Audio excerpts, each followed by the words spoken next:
Guys Marvel studios अपनी हर एक movie के लिए बहुत सारे ट्विस्ट पहले से ही प्लान करके रखता है, लेकिन जब मूवी फाइनली कंप्लीट होती है तो उनमें से बहुत से सीन बदल दिए जाते हैं। अब आप एवेंजर्स इन्फिनिटी वॉर का ही एग्जाम्पल क्यों ना ले लें, उसमें बहुत से ऐसे सीन थे जो ट्रेलर में कुछ और थे और फाइनल मूवी में कुछ और। सो इसलिए गाइस आज हम मार्वल मूवीज के कुछ ऐसे ट्विस्ट के बारे में बात करेंगे जिन्हें अगर मूवीज में यूज कर लिया था तो आज MCU की शक्ल कुछ और ही होती। तो चलिए अब बिना किसी देर के आज की अमेजिंग वीडियो को शुरू करते हैं। Number 6, Tobey Maguire in the Incredible Hulk. Spiderman एक ऐसा कैरेक्टर है जिसे हर कोई जल्द से जल्द MCU में देखना चाहता था, पर उसे लाने में मार्वल स्टूडियोज इतनी देरी करेंगे वो किसी को पता नहीं था। अगर आप भी ऐसा सोचते हैं तो शायद आप गलत हैं, क्योंकि मार्वल ने बहुत पहले ही स्पाइडरमैन को MCU में एंटर करवाने की कोशिश की थी।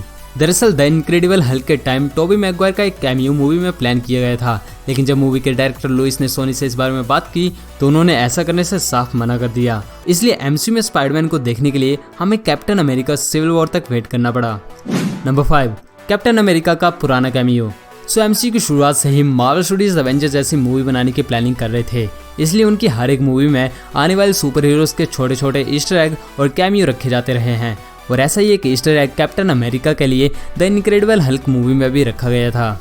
दरअसल द इनक्रेडिबल हल्क मूवी में एक ऐसा सीन था जब ब्रूस बैनर हल्क की वजह से आर्कटिक की बर्फ पर खड़े होकर खुद को गोली मारने की कोशिश करेंगे, और जिस जगह ब्रूस खड़ा था उसी जगह कैप्टन अमेरिका अपनी शील्ड के साथ बर्फ में जमे हुए थे।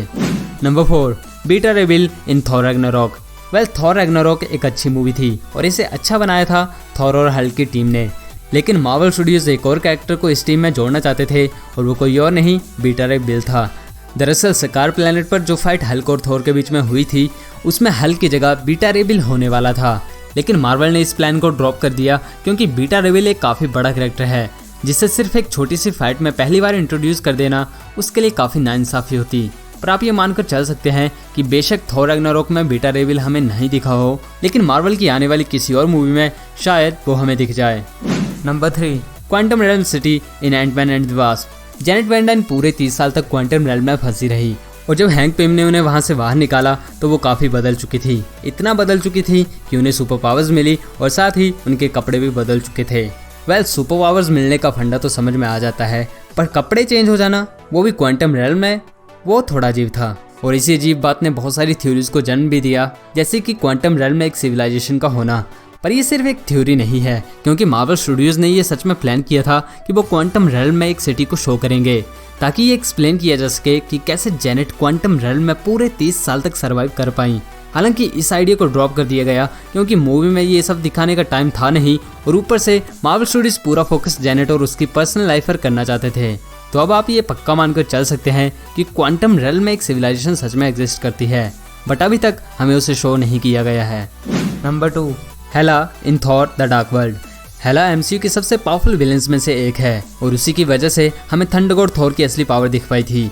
लेकिन हेला को थॉर रैग्नारोक में इंट्रोड्यूस करने से पहले मार्वल का ये प्लान था कि उसे थॉर द डार्क वर्ल्ड में एज अ मेन विलन रखा जाए, मतलब थॉर द डार्क वर्ल्ड में मैलेकिथ की जगह हेला होती, और मुझे नहीं लगता कि ऐसा थॉर की फ्रेंचाइजी के लिए अच्छा होता, पर शुक्र है इस आइडिया को ड्रॉप करके हेला को थॉर रैग्नारोक में दिखाया गया।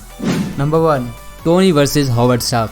गाइस आयरन मैन 1 मार्वल की एक ऐसी मूवी है जिसे मार्वल स्टूडियोज कभी भी नहीं भूल सकते, क्योंकि इसी मूवी ने एक बैंकरप्ट होने वाली कंपनी को फिर से अपने पैरों पर खड़ा किया है। हालांकि इसी मूवी को बनाने में सबसे ज़्यादा मुश्किलें भी आई थी, क्योंकि आयरन मैन के कैरेक्टर को उस टाइम तक बहुत कम लोग जानते थे, और उसे एक सक्सेस बनाने के लिए एक अच्छी स्टोरी का होना ज़रूरी था। सो उसी स्टोरी को बनाने के लिए बहुत सारे आइडियाज़ लगाए गए थे, जैसे कि मैंडरिन को मूवी का मेन विलन रखना और टॉम क्रूज को टोनी स्टार्क बनाना। अच्छा है ऐसा नहीं हुआ, वरना हमें रॉबर्ट डॉनी जूनियर जैसा एक्टर MCU में नहीं मिलता।